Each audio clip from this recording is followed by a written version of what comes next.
Let me introduce myself and then we'll introduce the panel. My name is David Stevenson. I'm a columnist for the FT and Citywire and MoneyWeek. And we also have a specialist website called futurefoodfinance.com, which is very focused on what we're about to talk a bit about. I'm going to ask each member of the panel to give us a quick kind of 20-second speed introduction about what they do, and then we're going to dig right in to the whole Agrarian Revolution. Wow. Yes, hello, great to be here. My name is Maija Itkonen. I'm the CEO and co-founder of Onego Bio, which is a biotech company based in Helsinki, Finland, and we do animal-free egg white, which we call bioalbumin. This company is a spin-off from VTT Research Center, and it's very young, so we are now about 6 weeks old. Wow, very young. Dan. Hi everyone, my name is Daan Liuning. I am co-founder and CTO of Meatable. I have a long-lasting history in the field of cellular agriculture, which I was part of the team that made the very first laboratory-grown hamburger in the world. Afterwards became research director of a non-profit organization called New Harvest that was specialized in the funding of academic research in this space. And then through that came in contact with my other co-founders and started Meatable about 3.5 years ago, at which we are utilizing the power of stem cells to create meat without the need of slaughtering animals ever again.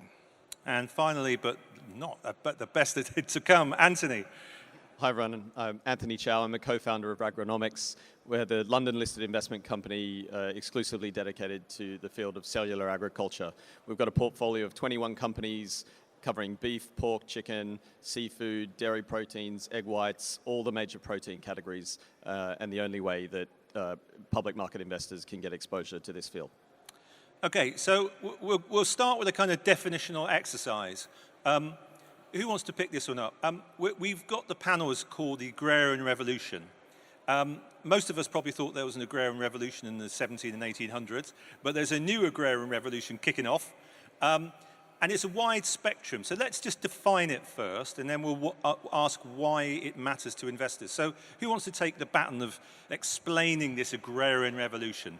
I can take that if you don't mind. Yeah, go for it, mate. So the first revolution was the domestication of animals and crops, so to serve our needs. But now we have taken that concept, but have gone beyond that, by actually removing animals from that equation by just growing the particles or the stuff that they're made from, but then in a controlled environment and then without the slaughter, without the methane emissions, but still having the same animal products, but then through either precision fermentation or cell cultures.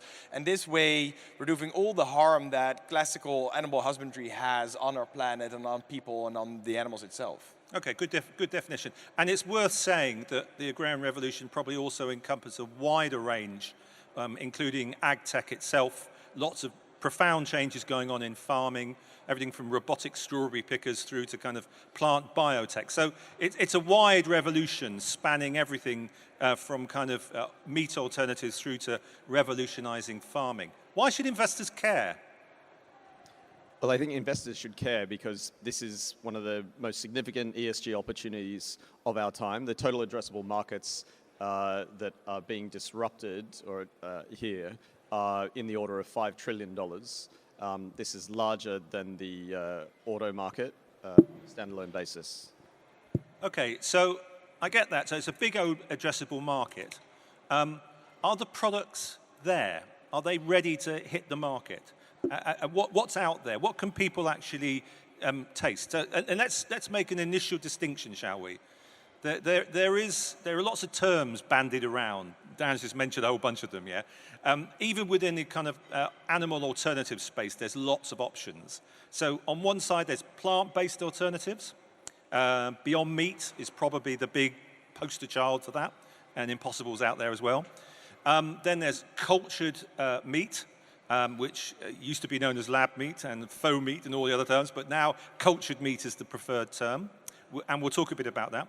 Then there's precision fermentation, which is another area, again, which applies to lots of things. And then there's also, and that actually leads us into things like alternative milks and alternative eggs and all that kind of stuff. So there's all of these things going on, but are there actually any products out there at the moment that people can try? Mia? Yes, maybe I can take that first. First it's good to understand that maybe the umbrella term alternative proteins is a good one.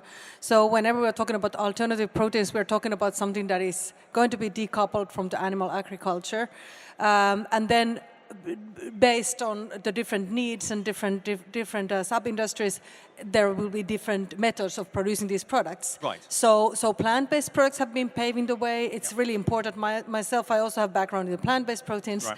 So this has been kind of like, we have already seen a couple of different waves in there. And then now we are starting to see these new waves coming. And also it's coming sometimes from directions that we don't necessarily even understand, or kind of like we didn't see it in the beginning. Like, for example, this whole thing about precision fermentation. We have been utilizing that for decades already. What is precision fermentation? Yes, so precision fermentation means that you have this microorganism that is working as your cell factory, basically producing this. You're giving it sugar and nutrients, and then it's giving you something. Brewing is an example. Well, basically the brewing, yes. Yeah. But I mean, we have been utilizing this method for producing food additives like enzymes and rennet and different pharma applications like insulin and this kind of products. We have been using that for decades already. Yeah. But nobody was basically thinking about that also could be utilized for making the main proteins. So kind of like just having this little change in the mindset is really going to be needed. Dan, on the cultured meat side, I've already alluded there's been a change in terminology, and Maija just sort of talked through the waves that's happened. We've sort of heard about kind of, there's been a book called, I think, The $1 Billion Burger, that in the cultured meat space. But can you define what that means in terms of cultured meat? What is it? So cultured meat or cultivated meat is also another one that we can use. I much more prefer than lab meat because I think it doesn't sound too delicious. Yeah, it doesn't have that kind of natural appeal. So what is different then from the other aspect from, for example, milk or eggs, that you're making the proteins that these animals produce, but in our case, the entire cell is the product. So it's the entire tissue. You can also think maybe of leather, where you have the skin, which is a product, but in our case, it's the muscles and the fats of the animals. So you're utilizing then the fundamental building blocks of life, which are the cells, and then you're growing them in a similar process like brewing, but then with a different organism, and then not using the protein, but the entire cell to make the construct that you want. Okay, so Anthony, you've been investing quite aggressively as a fund in the cultured or cultivated meat sector. Why? There's plant-based meats, and actually, I mean, I go to my Costco quite regularly, and then I wander down the aisles, and I do find my Beyond Meat burgers around there, and various Quorn, and all the reasonably well-known names are out there. So there has been kind of vegan-based or vegetarian-based alternatives for a while. Yes. Why have you chosen to invest more in the kind of cultured, cultivated meat end of the spectrum? Sure. So I've been working with Jim Mellon for about 15 years, and we started investing in the field of biotech and pharma, and this is an industry with strong, defensible intellectual property, and these companies in the field of cell ag are the same. They have patents, they have proprietary know-how, and in the long run, in our view, have much better business models than the plant-based alternative proteins, where you and I could start our own plant-based company tomorrow and get 90% of the way there, and it's much more about marketing and distribution. Yeah, because a lot of the plant-based alternatives, it's quite often about brand. It's about getting the distribution channels working. For instance, I think Beyond is now McDonald's, and that's quite difficult to defend without massive scale, I suppose, would be your argument. Correct. Yeah. Is this true also for precision fermentation? Is that an IP-led area as well? Yeah, so originally all of this, of course, come from the nature. So for example, the organism that we are using is called Trichoderma ricei. So this is something that was found in the Solomon Islands during the World War II. All right. So these are all coming from the nature. So this is not something that is synthetically made. But then it's more a question that the scientists have been breeding it and kind of like developing generation after generation after generation for, in many cases, over like a decade already. And that then brings you better yields, better efficiency, which is, of course, very important because we are looking into something that is going to be viable business one day. So if you start with something that is giving you nice examples but doesn't have the pathway to the profitable business, then it's not the right tech. So finding the right tech is worth protecting then. And it's defendable. and it's defendable. And then at the same time in the biotech, it really, you kind of like, you're so much dependent also on the physical strains. It's not only something that is on the paper, but you also have something that is your own physical samples on your labs. And I want to emphasize with the cultured or the cultivated area, there's not lots of products in the supermarket. So I can go down and buy myself a plant-based alternative. But as far as I understand, and Anthony will correct me if I'm wrong, there's only a kind of cultivated chicken, I think, in Singapore. Yeah. I had some of Maija's fantastic meringues a minute ago, but there's not lots of products actually in the market. Well, on the precision fermentation side Yeah. in the US, Yeah. you can go into Starbucks in Seattle and get a milk product produced by Perfect Day. And then on the albumin side, the Every company, a competitor to Onego, already has a product that is approved and on the market in the form of a protein supplement in a fruit smoothie. So, and when do you think we're likely to see mass adoption of these products, these various products within the spectrum? When am I going to see them as I wander down my Waitrose aisle? Sorry, I gave away my supermarket there. But so, where do you think I'm going to see it in a Waitrose? I mean, I think we're a decade away from having the meat products broadly dispersed on supermarket shelves at competitive prices. Yeah. But from an investment standpoint, valuations in these companies are going to run up long before we get to that. I could like to add something to that, because also like saying, oh, to the supermarket shelves is a term that is being flunked around like it's very easy to do that. Yeah. If you imagine that only in the Netherlands, people eat 2.5 million kilograms every day of meat. Right. So to say, well, we're going to a supermarket, you have to supply thousands and thousands of tons of your product. And building factories just takes time. And that's just the Netherlands, and we're 17 million people. I think you just said on the other stage that if you produce 5,000 kilograms a day, only 0.5% of what London eats during a day. So these are numbers that are so mind-boggling, and I think also that's why investors should pay attention, because the entire global meat market is over $1 trillion. It's one of the most successful products on this planet, so people really like to eat this, and I think are eating more every year since more people coming out of poverty and having access to this type of products. And it's not only meat, it's all other high-quality animal protein, which cannot necessarily be provided by plant diversification. Yeah, just to add, all of these protein categories that are produced using these technologies are going to be supply constrained for multiple decades. Yeah, and which brings me, I suppose, there's been a bit of a lively debate within this area, been a few critical articles saying, how does the whole industry scale it up? And people have sort of said, well, I've heard figures bandied around that, you've got to have a bioreactor, for instance, if it's in cultured or cultivated meats, and that can cost, though, the bioreactor factory could cost $400 million, to scale up. And you've already actually said that it's going to take a while to scale up. Can this ever scale up? I think there's a great term, actually. Jim's got a book out there called Moore's Law, which has got this very good term called griddle point, which is at what point does it come price competitive with, the other alternatives? And I think we all know that's a way away yet. But you've got to scale up first, haven't you? Can you scale up? Yes, of course. Yes. Maybe if I just say something.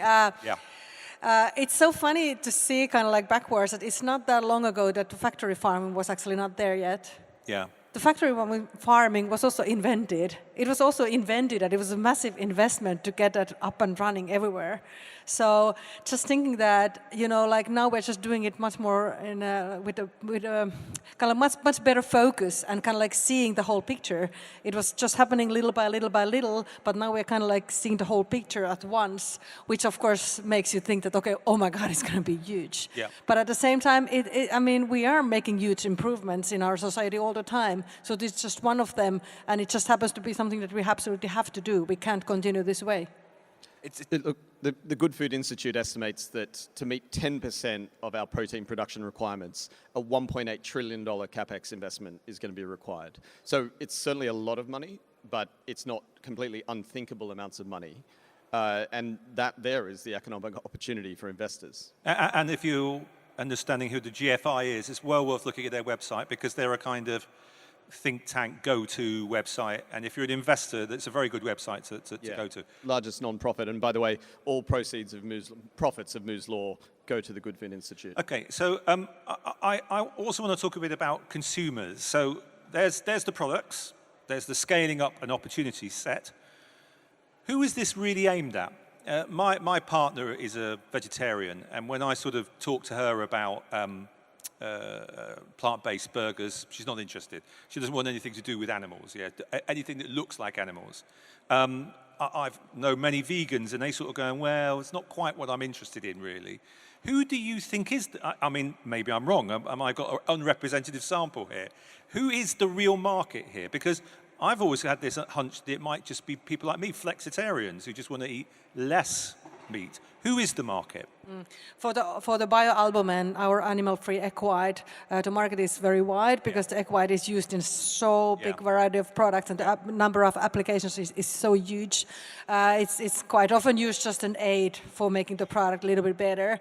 So then we actually do believe that this is mainly for people who don't even care. You know, you just buy your same stuff and it happens to be animal-free. Okay, it's great. So and then of course, yes, of course, there's always this kind of like more aspirational audience who really wants to pay the premium and get the extra. But yes, I think that it's kind of like we do have two groups of people. We have the group that doesn't really care if it's kind of like the same, and if I just pay like only a little bit more, okay, yeah, I'm a little bit better person when I make this choice.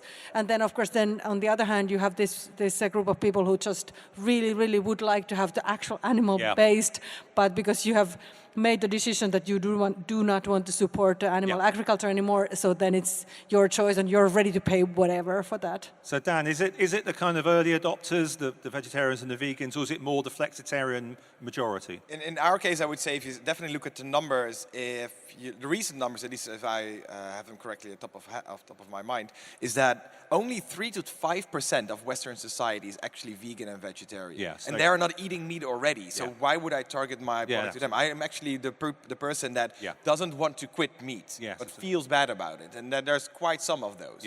And only if you have like 1% of a $1 trillion market, you're already a $1 billion company. So it really is only very few people that have this ambiguity inside of them saying, hey, I really enjoy this product, like myself, but then looking to alternatives instead of either plant or an animal slaughter. So you're providing alternatives for them that are as good as the real thing. And I think that is really what could drive consumer choice. You can see it happening with cars. Electric cars weren't sexy. Suddenly, if a sexy electric car, everybody wants to drive an electric car. You need to provide people with better alternatives.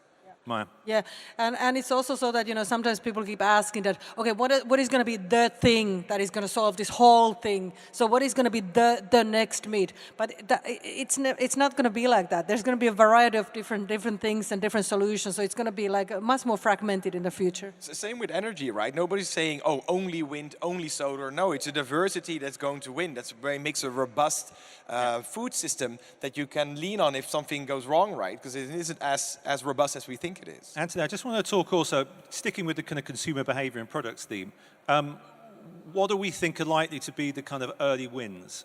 I know what's in your portfolio. So you've got things in there which, for instance, are much more aimed at red tuna, for instance. So seafood stuff, but very high margin. Yep. So if you buy that stuff ordinarily, it's quite expensive. And therefore I can see how that group might go, you know what, I already spend a lot of money on that. And if I get something that's better, hopefully more healthy, and certainly better for the environment, I'm willing to do that. And then on the other alternative, you've got people who go, well, you know what, I'd love to get rid of kind of basic food input like mincemeat or basic chicken, and I'd like to have something that's better. But that's got that griddle point thing. You know, you've got to get the price point right. So what I'm trying to draw out here is this a kind of price-sensitive point, i.e. low price, mass market, or do you think that the early adopters are going to be the red tunas of the world, where actually they're already paying a lot of money and they'll just pay sort of the same money for something different? Well, I think that, I mean, the time that it's going to take to get to price parity varies substantially, as you've already said. You know, bluefin tuna at the front, chicken probably at the back. Sorry, bluefin tuna, sorry. Yeah, sorry, yeah. But, you know, there is an economic opportunity in all of these categories, but, you know, it's going to take time. I think one thing that we're particularly excited about as a demonstration of this technology is actually on the leather. We've got a company which has a commercial supply agreement with one of the largest fashion houses in the world. And this leather, I've had it in my hands, it feels like leather, looks like leather, it smells like leather, because it is leather. So that is a great early application, and of course margins in luxury leather goods are quite high. I just want to sort of move towards the end now with some more kind of practical investment-related things. There's always a kind of disjuncture on the innovation curve and the investment cycle curve. You know, innovation, you quite often get early adopters. We were talking before we came on the stage, I'm old enough to remember fiber optics was this immense thing back in the 1990s. Everybody was setting up fiber optics companies that could do amazing things with lasers. It helped to power what turned into the dot-com thing. Absolutely no doubt at all that fiber optics makes a difference, yeah, and it's made a huge difference. But there was a lot of money lost in that first wave. And so therefore, investment cycles don't always match up with innovation cycles, is what I'm trying to get at. Is it too early, Anthony? I don't think it is. And if you look at the activity from some of the largest protein companies in the world, Tyson, Cargill, et cetera, they don't think it's too early. And then at the institutional investor end, you've got Temasek, the Singaporean Sovereign Wealth Fund, CPPIB in Canada, SoftBank, EQT Ventures in Sweden. These are very large, sophisticated investors deploying very large sums of capital now. So, and I think they're doing that because the technology has been de-risked to a reasonable extent. It's not without its risks. It's still got challenges, some things that it needs to overcome in front of it. But you know, the activity from those sophisticated investors and us is very encouraging. Yeah. Yeah, I also wanted to add that, you know, it's also depending on how do you see that. Do you only look at only the cellular agriculture part, or do you look at the whole movement of the alternative proteins? So then you see like a very different picture. So I do feel that, you know, we are not early at all. So at the same time, you know, this has been going for quite some time already. I suppose one thing that could have a big impact is China. Massive market, huge market. President Xi has literally, I think in the last month, gone on record as saying, well, it's been obvious for a while, but food security is really important. They are very concerned about food security. And if China gets behind stuff, that could be both a massive positive for the sector because it's a huge market, yeah, and actually probably quite conducive to many of the alternatives already because there's probably already stuff kicking around out there. But also one thing we have learned, which is quite a lot of innovations when they hit China, the Chinese do it remarkably well, yeah? I mean, you know, the internet is, you know, there's a lot of very successful Chinese internet companies until the Chinese government took them down. So, you know, are you worried that if the Chinese moves aggressively into this space, as I think they will, that actually IP could be under threat, a lot of big companies could move in, the sheer scale of capital, the wall of capital that could come in? Well, I mean, Agronomics has an investment in a mainland Chinese company, and that's quite deliberate because of those reasons. And just to add, for the first time, China has included in its 5-year agricultural plan cellular agriculture. Yeah. Yeah, but I mean, at the same time, it's like there's really market for everybody. So like the more there are companies working on this same goal, it's actually better. I mean, for example, just take the egg white. Every day, 130 million kilos of egg white is produced. Yeah. So like, it would be really great to have some Chinese players there as well. Yeah. And it is a little bit different since it isn't software, right? Our product doesn't come out of the sockets. You really need to have strains, you need to really make stuff, you need to have a supply chain that isn't as easy copied as a software package that you can just download or get anywhere else. So it is quite a different space.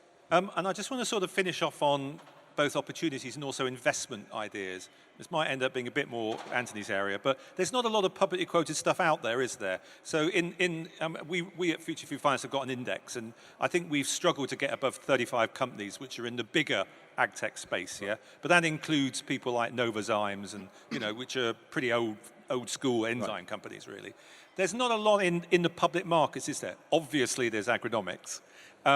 And there's Beyond Meat, but Beyond Meat's had a bit of a tough time as well. Its share price has done that. Oatly as well. Oatly's in the market. And by the way, an absolute demonstration you were talking about in alternative milk has gone completely mainstream, yeah? So there's that. Is there anything else out there? I mean, is there any competitor to you guys? There are a couple of very small companies listed in Canada that are trying to replicate something similar. But they don't really have the scale as yet. But no, there is just not a lot out there. There's MeatTech 3D. Israeli, isn't it? Yeah, Israeli company, but now listed in the NASDAQ. Yeah.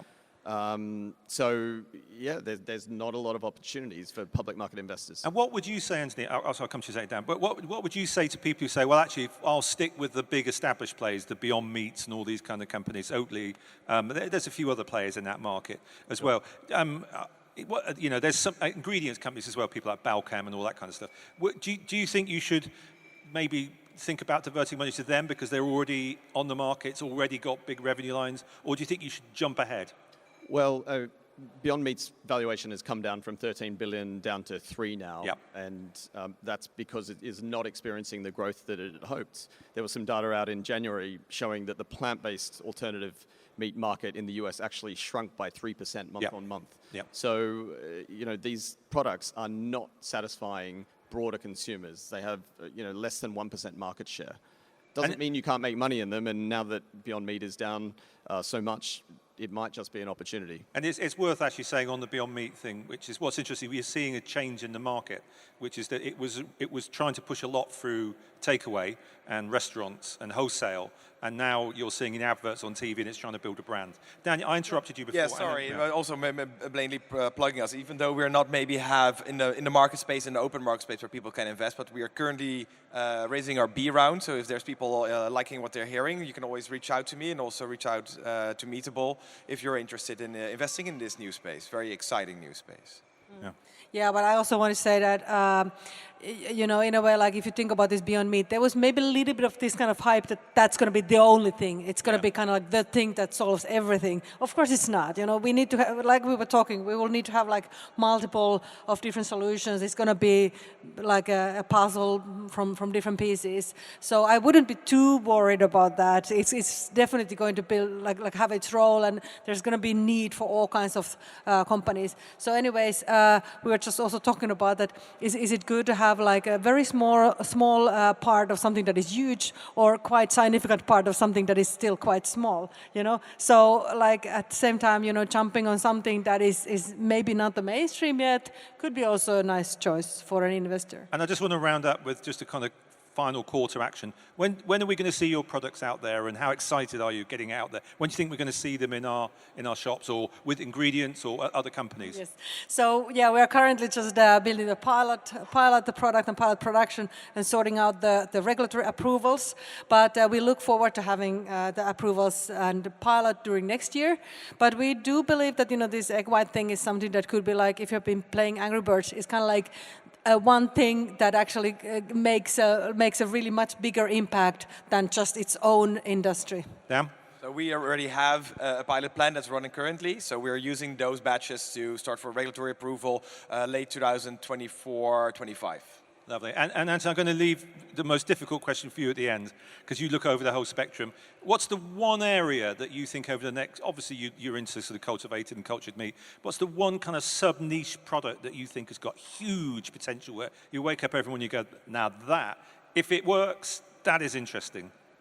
Oh, geez, that is a difficult question, because all the companies in our portfolio are just so exciting. Look, seafood is such a natural application here of fish that you can't otherwise farm. You can't farm bluefin tuna, right? So high price point, can't farm it, and a easier regulatory path in the US because it's only regulated by the FDA and not jointly by the USDA and the FDA. Excellent. I think we've run out of time. Put your hands together for an excellent panel. Thank you very much. Thank you. Thank you.